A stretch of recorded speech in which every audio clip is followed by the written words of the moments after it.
Sir ఫైనల్గా ఏం చెప్తారు సార్? ముఖ్యమంత్రి రేవంత్ రెడ్డి గారు మీరు రాసిన ఆర్టికల్ను అప్రిషియేట్ చేసారు. సో ఇంతకుముందు ఏమైనా ముఖ్యమంత్రి గారితో పరిచయం ఉన్నా కలిసిరా, లేకపోతే నేను ఎప్పుడు జస్ట్ ఆర్టికల్ బట్టి? ముఖ్యమంత్రి ఆఫీసు పోయి ఆయన ఎన్నడూ కలవలే. ఉమ్, 2-3 సార్లు 2 మీటింగులలో ఆయనతో నేను మాట్లాడే అవకాశం నాకు వచ్చింది. ఒక దాంట్లో మాట్లాడుతూ సాకలైలమ్మ పేరు పెట్టాలి ఉమెన్స్ యూనివర్సిటీకి పెట్టాలన్నారు. వాళ్ళు అక్కడక్కడే ఒప్పుకున్నారు, పెట్టిండ్రు. ఇప్పుడు దానికి డబ్బు కేంద్రీకరించి తన బిల్డింగ్లు కడతామని మొన్న కూడా ఆయన చెప్పిండు.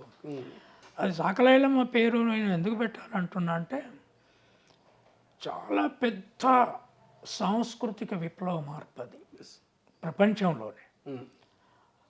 నిరక్షరాస్యురాలుగా ఉన్న ఒక భారతదేశం వంటి ఫ్యూడల్ దేశంలో ఫ్యూడల్ ప్రభువులకు వ్యతిరేకంగా కొడవలు పట్టుకొని పోరాడిన తర్వాత ఆ కమ్యూనిటీ ఈ సమాజాన్ని కడిగింది, నీట్గా బట్టలు ఉతికింది, ముట్టుబట్టలు ఉతికారు, దొడ్డికి పోయిన బట్టలు ఉతికారు, పిల్లల బట్టలు ఉతికారు.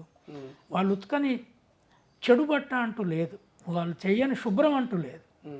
కనుక ఆ కమ్యూనిటీకి ఆ స్టేచర్ సాకలి ఐలమ్మ అని ఆ యూనివర్సిటీకి పేరు పెట్టినాక సాకలోళ్ళ స్థితి ఎంత మారింది దొరికానా ఇప్పుడు వాళ్ళ స్టేచర్.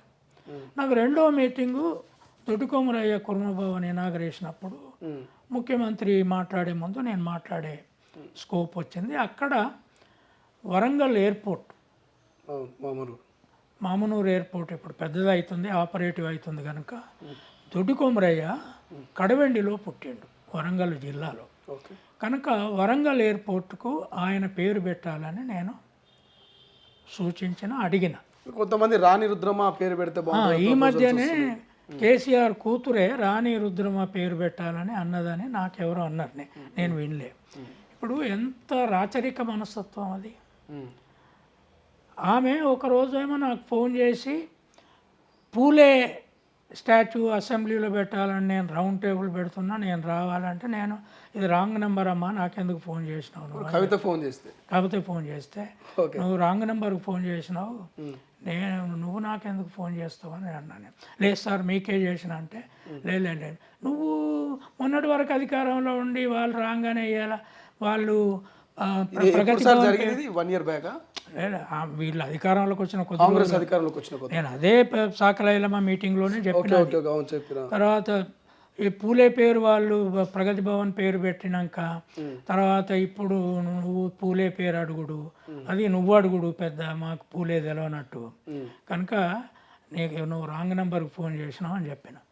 ఇప్పుడు నేను దొడ్డికొమరయ్య పేరు పెట్టాలని సూచించిన, ముఖ్యమంత్రి దీన్ని ఖచ్చితంగా మేము క్యాబినెట్లో ఆలోచించి దొడ్డికొమరయ్యకు సముచిత స్థానం తెలంగాణ రాష్ట్రంలో. దొడ్డికొమరయ్య ఒక కులం మనిషి కాదు, దొడ్డికొమరయ్య రుద్రమరాన్లాగా చంపినోడు కాదు, ఆదివాసులను చంపిన రాచరిక వ్యవస్థ అది.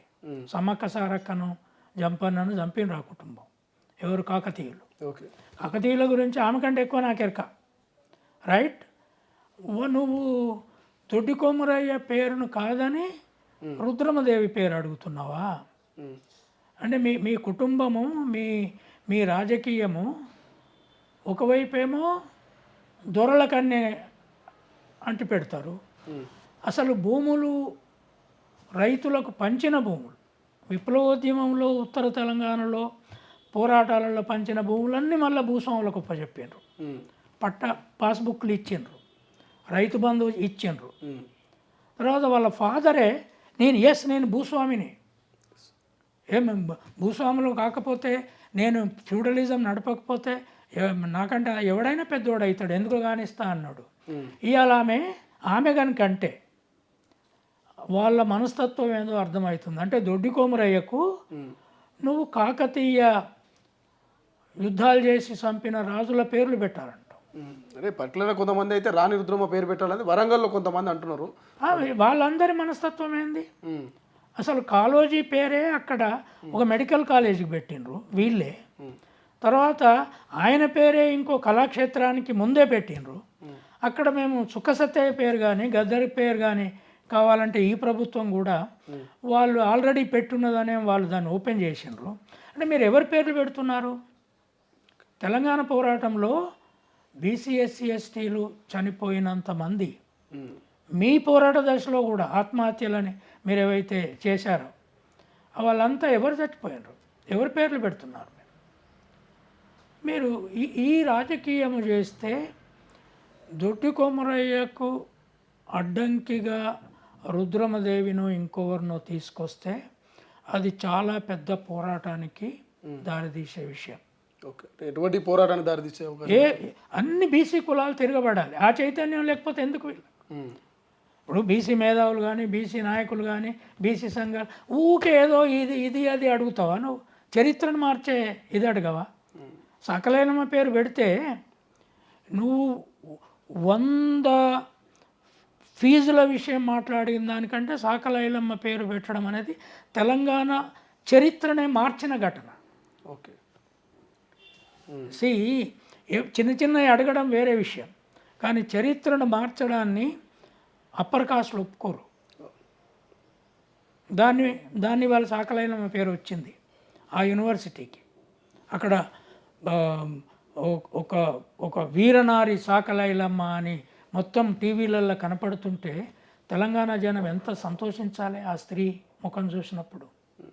ఆమె ముఖం చూసి క్లాస్ రూమ్లలో పోతే చదువు వస్తుందని చెప్తున్నా. అట్లాగే దొడ్డి కొమరయ్య పేరు ఆ ఎయిర్పోర్ట్కు పెడితే దేశంలో ఎంత పేరు వస్తుందో.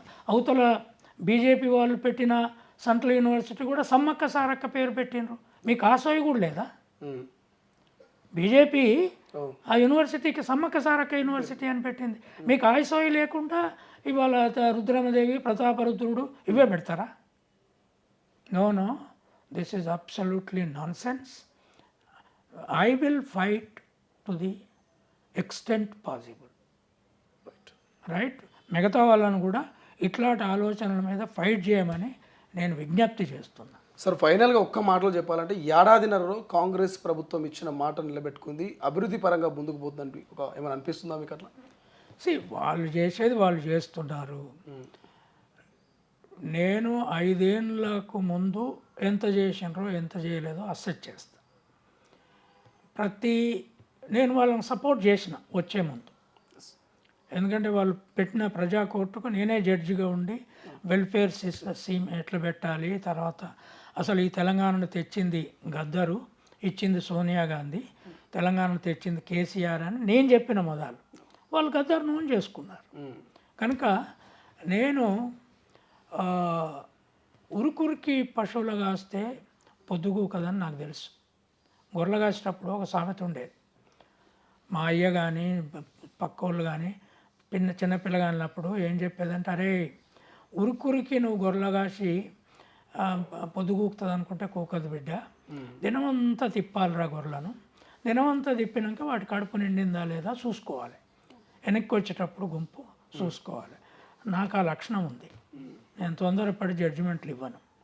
జడ్జిమెంట్ ఇస్తే ఎవరో మెచ్చుకోవడానికి ఇవ్వను. ముఖ్యమంత్రి మెచ్చుకోవాలనో లేదా మంత్రులు మెచ్చుకోవాలనో నేను ఎన్నడన్నా ఎవరినన్నా పదవి అడిగినా, వైస్ ఛాన్సలర్ పదవి అడిగినా, ఏదన్నా అడిగినా నా కోసం నా కలం పట్టుకొని నేను రాస్తా. ఇవాళ ఈ కమిటీలు ఉండమన్నారు, దాంట్లో ఎంత అక్యురసీ ఉన్నదో చాలా సీరియస్గా చూస్తాను నేను. ఇప్పుడు మీకు నెల రోజులు గడువు ఇచ్చినట్టున్నారు సార్. ఈ నెల రోజులలో మేము చెయ్యాలి. అయితే కమిటీ మీటింగులు జరగాలి. దాంట్లో ఒకరిద్దరు ఇంటర్నేషనల్ ఇన్వైటీస్ కూడా ఉన్నారు. థామస్ పికెటీ అని వరల్డ్ ఫేమస్ ఎకానమిస్ట్ను కూడా పెట్టిండ్రు అందులో. ఆ మీటింగులు అవుతుంటే అర్థమవుతుంది, దాన్ని మేము వి విల్ ఎగ్జామిన్. బట్ నేను ఇప్పుడు చెప్పింది ఏంది, బేసికలీ ఆల్రెడీ గవర్నమెంట్ బయట పెట్టిన విషయాలనే చెప్పిన నేను ఈ క్వశ్చనర్ ఆధారంగా. ప్రపంచంలో ఏ మూల ఏ క్షణం ఏం జరుగుతుందో వేగంగా తెలుసుకోవడానికి తొలి వెలుగు వాట్సాప్ ఛానల్ని ఫాలో చేయండి.